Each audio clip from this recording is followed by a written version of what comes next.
A hiperidrose possui níveis de gravidade. Dependendo do grau da doença, a pessoa pode ter transpiração excessiva generalizada. Por exemplo, decorrentes de alguma doença, tumores, diabetes, hipertiroidismo, enfim, diversas doenças. Cada nível de hiperidrose vai ter um tratamento específico.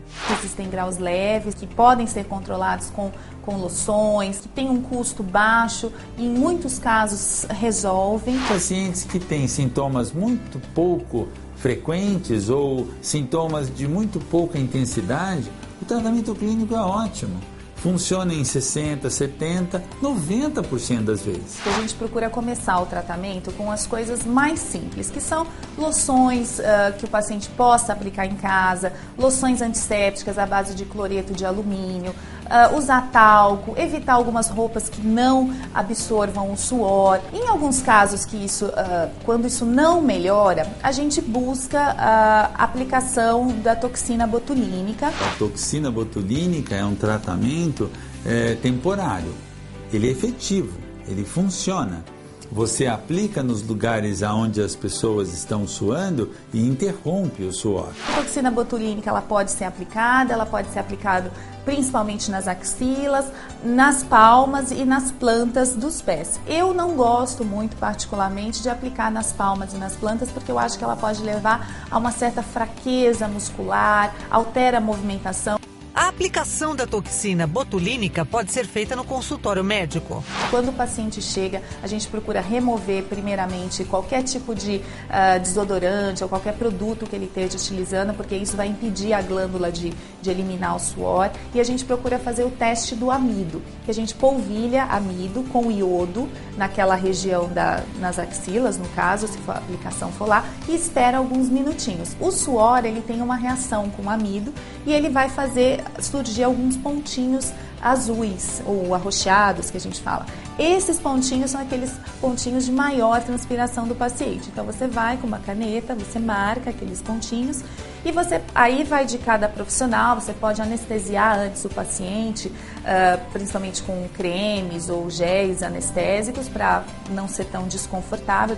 A aplicação da toxina botulínica em qualquer região não costuma provocar dor intensa. A agulha é muito fina, você costuma fazer um pontinho, geralmente com 2 centímetros mais ou menos de distância entre cada um. É uma média de 50 pontos, de 30 a 50 pontos em cada axila. O tratamento com toxina botulínica, que é o mesmo utilizado para reduzir marcas de expressão, costuma demorar de 2 a 3 dias para fazer efeito e controlar a hiperidrose, independentemente do local onde é aplicada. Com pico máximo dos efeitos em 15 dias. Então, geralmente eu peço para o paciente retornar no consultório com 2 a 3 semanas, faço novamente um teste do iodo, até para o próprio paciente ver que ele parou de transpirar. Só que ele tem um prazo de validade, porque da mesma forma que ele foi injetado, o organismo vai lá e vai dissolvendo, retirando, e o prazo dele funcionar também vai acabando.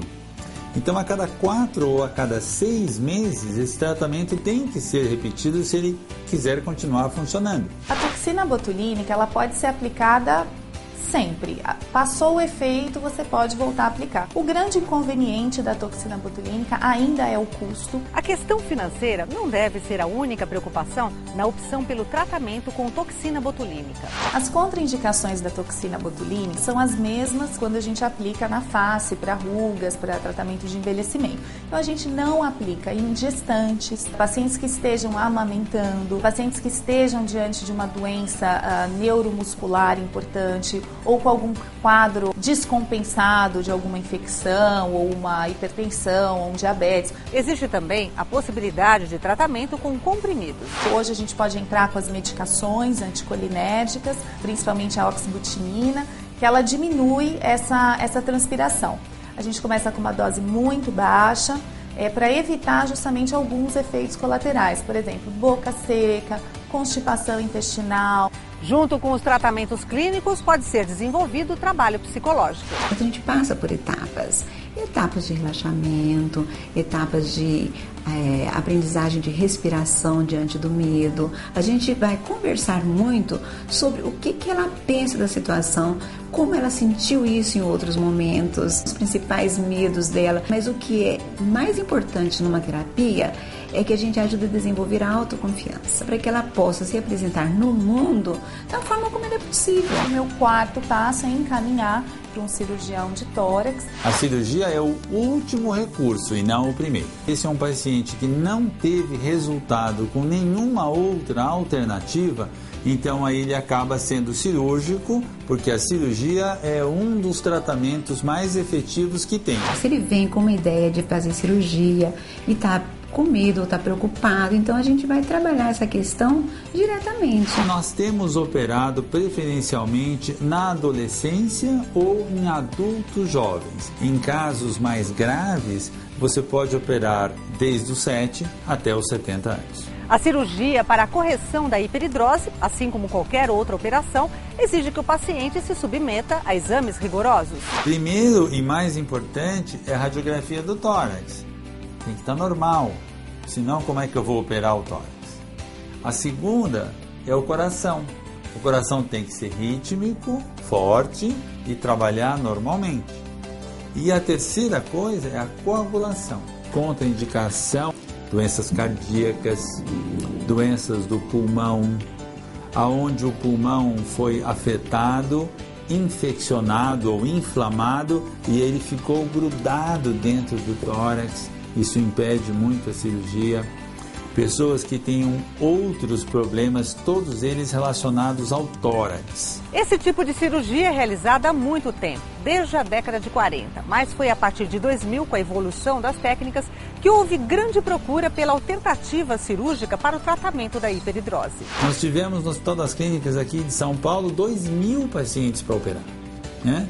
Hoje em dia não, hoje em dia nós temos 2, 3, 5. Esse decréscimo no número de cirurgias para a hiperidrose coincide também com o avanço do conhecimento sobre a doença e desenvolvimento de outros tratamentos. A cirurgia, hoje em dia, ela é relativamente simples. Nós fazemos 2 incisões de meio centímetro de cada lado, colocamos uma televisão lá dentro do tórax.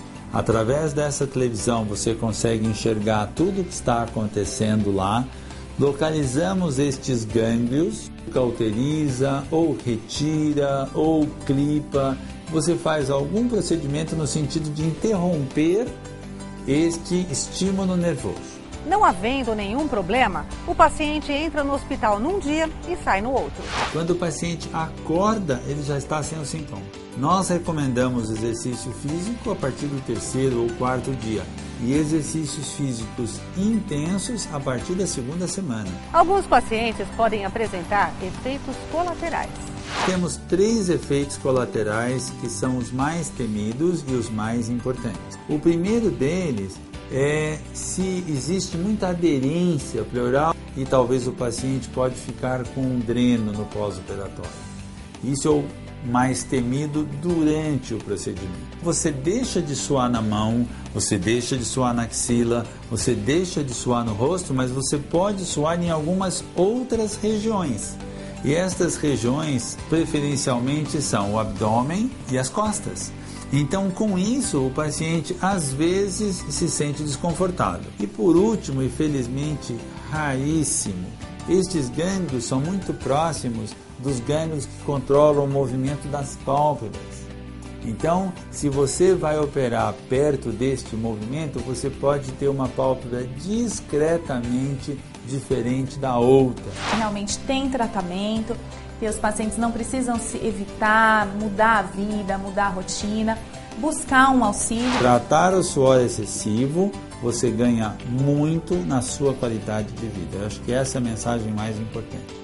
Qualidade de vida. Se você quiser saber mais sobre bem-estar e qualidade de vida, acesse o nosso site. Acompanhe as novidades do programa seguindo o Twitter do Edição Saúde. E aproveite também para curtir a nossa página no Facebook. Até mais, tchau!